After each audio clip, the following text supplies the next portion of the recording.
Good morning students. आज मैं आप लोगों के लिए लेके आई हूँ एक और वीडियो जिसमें यह बताऊंगी मैं आज कि जो माध्यमिक शिक्षा बोर्ड है राजस्थान अजमेर का, उसमें जो कक्षा 10 है उसमें गणित में क्या क्या संशोधित पाठ्यक्रम आएगा, यानी कि बोर्ड के एग्जाम में जो आएगा सिलेबस उसके बारे में मैं बताने जा रही हूँ। ठीक है, तो उसमें जो सबसे पहले है वो है वैदिक गणित। ठीक है, तो वैदिक गणित है, देखो इसमें अंकों का विभाजन किस तरह से किया गया है वो दे रखा है कि जो वैदिक गणित है वो पहले 4 नंबर का था, अब वो 5 नंबर का है। ठीक है, और जो बीज गणित है वो 13 नंबर का हो गया है। त्रिकोणमिति 12 नंबर का और निर्देशांक ज्यामिति 6 नंबर का हो गया है। और जो ज्यामिति है ये 20 नंबर का चैप्टर आएगा। ज्यामिति के अंतर्गत 2-3 चैप्टर आते हैं और क्षेत्रमिति में 10 नंबर के, और जो शाखांकिकी और प्रायिकता है वो 10 नंबर का चैप्टर होगा। इसके साथ साथ में जो सुरक्षा है उसमें 4 नंबर का क्वेश्चन है, यानी कुल मिला के 80 नंबर का पेपर होगा। ठीक है, तो अब हम बताएंगे चैप्टर वाइज कि क्या क्या आपके एग्जाम में आएगा। तो जो कक्षा 10 है राजस्थान बोर्ड में, तो उसमें जो पहला चैप्टर है वह है वैदिक गणित। ठीक है, तो वैदिक गणित आपको दिख ही रहा होगा कि जो वैदिक गणित है वो कितने नंबर का आएगा, 5 नंबर का आएगा। ठीक है, तो 5 नंबर में क्या क्या आएगा, तो उसके अंतर्गत आएगा वैदिक गणित में वैदिक गणित की मूल संकल्पना, इसके अंतर्गत वैदिक गणित का महत्व आ जाएगा, और जो मूलभूत संक्रियाएं हैं यानी कि जोड़ना, घटाना, गुणा करना और भाग करना, उनका विस्तार और अभ्यास, साथ साथ में वर्ग संक्रियाएं और घनफल संक्रियाएं और घनमूल और वर्गमूल। ठीक है, तो ये सभी क्या किस में आएंगे, वैदिक गणित में। यानी वैदिक गणित में 5 नंबर के जो क्वेश्चन आएंगे उसमें घनमूल, वर्गमूल, वर्ग, घन करना और जो मूलभूत संक्रियाएं हैं वैदिक गणित फॉर्मूले से वो आएंगी। उसके बाद आता है बीज गणित। तो बीज गणित के अंतर्गत अपने 3 चैप्टर आते हैं। ठीक है, एक बहुपद वाला, एक दूसरा 2 चरों वाले रैखिक समीकरण वाला और तीसरा समांतर श्रेणी वाला।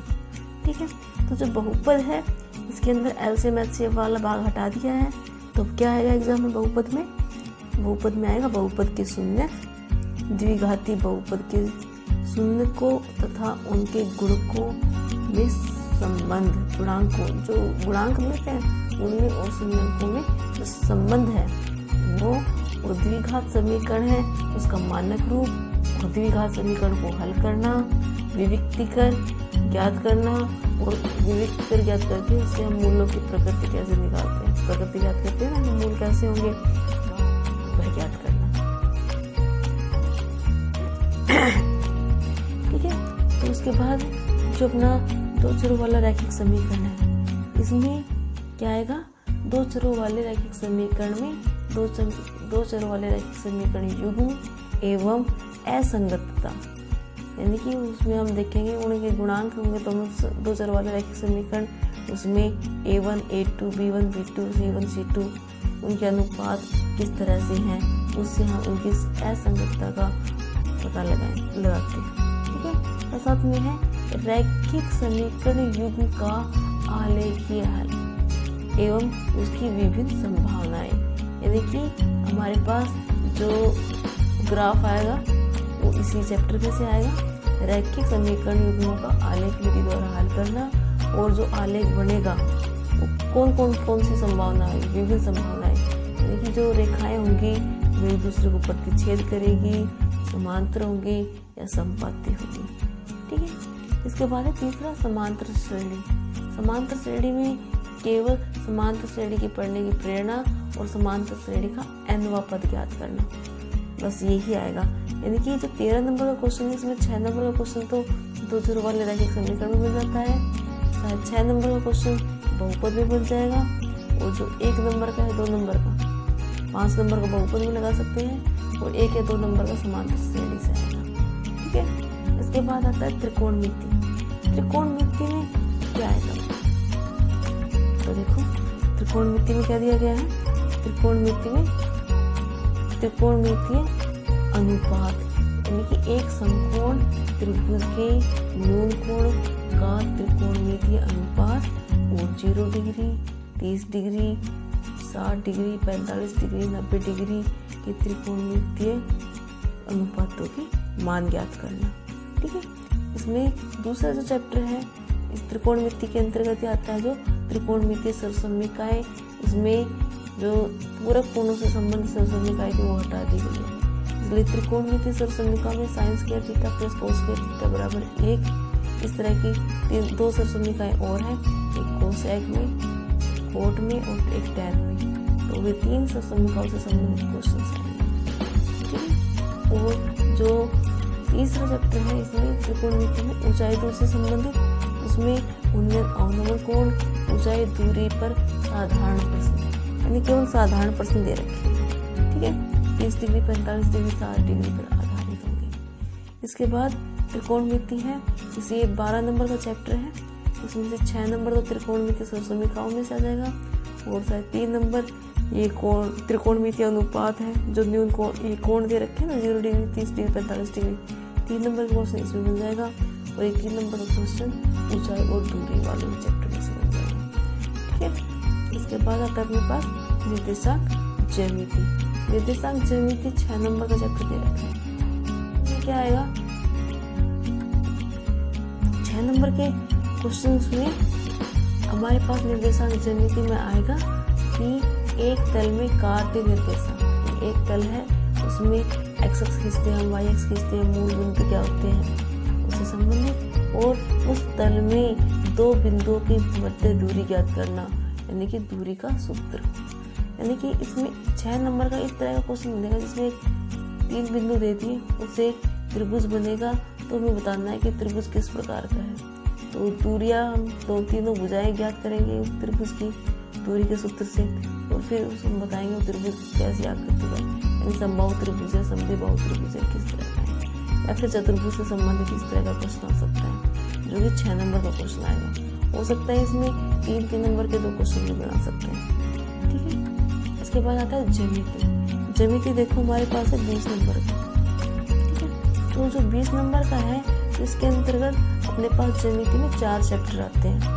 पहला है बिंदु एवं संगामी रेखा। ठीक है, तो इसके अंतर्गत जो बिंदु पद है और बिंदु पद से एक प्रमेय है कि 2 दिए हुए बिंदुओं से समदूरस्थ बिंदुओं का बिंदु पद क्या होता है, इससे संबंधित क्वेश्चन भी है। ठीक है, जो पहला चैप्टर है ज्यामिति में। दूसरा है वो है समरूपता का। तो समरूपता में समरूप त्रिभुजों के जो प्रमेय है, समरूपता के जो नियम हैं, कोण कोण कोण समरूपता नियम, भुजा भुजा भुजा समरूपता नियम, या भुजा कोण भुजा समरूपता नियम। तो इन तीनों कोणों से संबंधित एक क्वेश्चन आएगा जो कि 3 नंबर का होगा, और एक क्वेश्चन इसके ऊपर आधारित एक प्रमेय है, इम्पोर्टेंट प्रमेय है थेल्स प्रमेय। तो थेल्स प्रमेय इनके अंतर्गत ही आती है, इम्पोर्टेंट है, उसको हटाया नहीं गया है। बाकी की बोधायन प्रमेय और त्रिभुज के क्षेत्रफल से संबंधित प्रमेय हटा दी गई है। तो समरूप त्रिभुजों में 3 इम्पोर्टेंट प्रमेय थी, तो थेल्स प्रमेय बचती है तो इम्पोर्टेंट प्रमेय हो जाएगी। साथ साथ में जो ये कोण कोण कोण समरूपता है, समरूपता के नियम से संबंधित एक क्वेश्चन पक्का आएगा, यानी कि जो समरूप त्रिभुज है इसमें 6 नंबर का क्वेश्चन पक्का बनता है। ठीक है, 6 और 2 8 नंबर का बनेगा क्वेश्चन, जो समरूपता वाला चैप्टर है इसमें से। इसके बाद आता है वृत्त। तो वृत्त में वृत्त की परिभाषा आ जाएगी, वृत्त की जीवा आ जाएगी, केंद्र से जीवा पर डाला गया लंब, यानी कि केंद्र से जीवा पर लंब डालते हैं से संबंधित 2-3 इसमें प्रमेय है। एक वृत्त के केंद्र से जीवा पर डाला गया लंब जीवा को समविभाजित करता है, ये प्रमेय आ गई है। और वृत्त की स्पर्श रेखा, यानी कि वृत्त के बाहर स्थित बिंदु से वृत्त पर खींची गई स्पर्श रेखाओं की लंबाइयाँ समान होती है, स्पर्श रेखाएं परस्पर समान होती है, ये भी प्रमेय। इन 2 प्रमेय दे रखी है इसमें। तीसरा, केंद्र से जीवा पर लंब क्या होता है और वृत्त की जीवा क्या होती है, वृत्त क्या होता है, ये जानकारी आपको होनी चाहिए। ये इसमें वृत्त का एक अच्छा सा एक प्रमेय जरूर आएगा एग्जाम में। ठीक है, इसके बाद आती है रचना। तो रचना क्या है, अब रचना क्या है, रचना वाले चैप्टर में रचना वाले चैप्टर में आएगा एक रेखाखंड का दिए गए अनुपात में आंतरिक विभजन, यानी एक रेखाखंड को हमें अनुपात में विभाजित करना है। ठीक है, एक रेखाखंड को अनुपात में विभाजित करना रचना में आएगा। और जो दूसरी प्रश्नावली है वो है एक वृत्त के बाहर एक बिंदु दिया गया है और उस बिंदु से स्पर्श रेखा की रचना करना। ठीक है, अब आता है क्षेत्रमिति।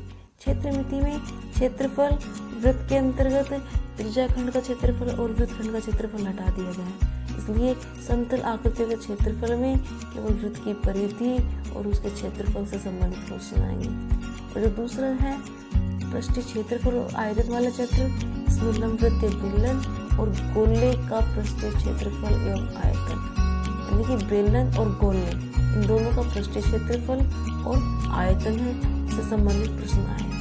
ठीक है, 10 नंबर का चैप्टर दिख रहा है, तो सीधा ही इसमें 6 नंबर का जो क्वेश्चन है वो तो बनेगा आयतन से संबंधित, क्षेत्रफल बेलन और गोले से संबंधित 6 नंबर का क्वेश्चन आएगा।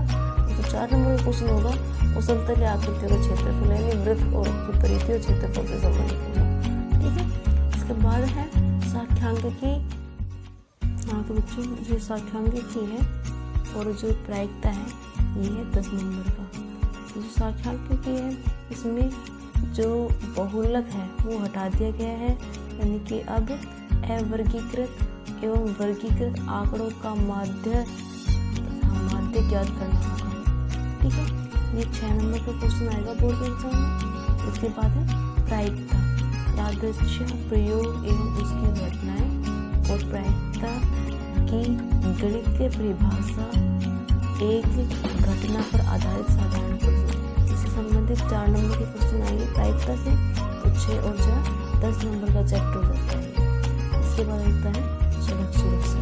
सड़क सुरक्षा में जो सड़क सुरक्षा से संबंधित जो क्वेश्चंस है उसमें जो अपने पूरे सिलेबस में जो पढ़ेंगे समांतर श्रेणी के उद्देश्य से विषय वस्तु आधार आंकड़ों से संबंधित, त्रिकोणमिति से संबंधित और 2 चर वाली राशि के आधारित समस्याएं होंगी, उनका सड़क सुरक्षा में उपयोग है, हम इसमें पढ़ेंगे।